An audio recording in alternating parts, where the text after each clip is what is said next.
Right off the bat, I had an exceptional start, kicking up to 1,170 watts.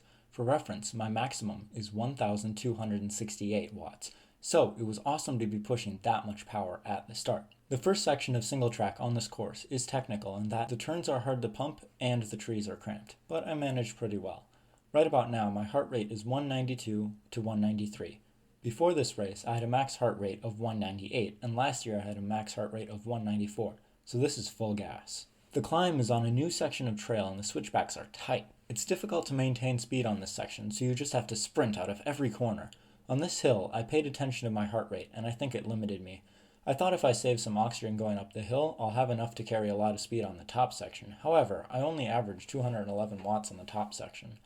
Going into this short single track section, I didn't feel great, but coming out of it, I felt much better. I told myself to hold as much speed as possible on this final cornfield section, and then I'd reach BS downhill, my best section on this course.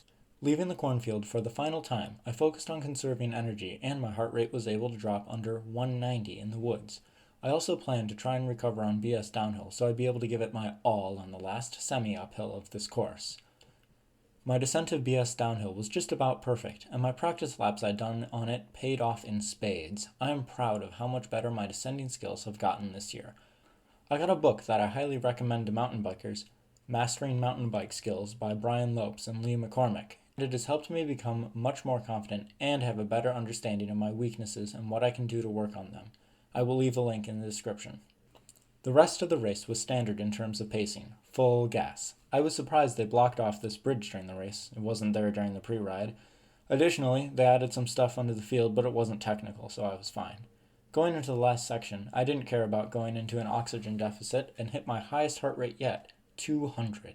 In conclusion, this was a fun race, and I'm glad we were even able to race this year. I felt limited by my lung capacity this whole race, however. My VO2 max going into this race was 62, so my lungs were in really good condition.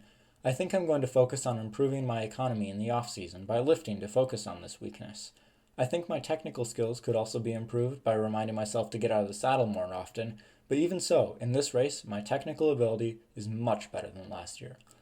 Thanks for watching my video. I should upload an analysis video of my next NICA race. Until then, stay safe and ride on.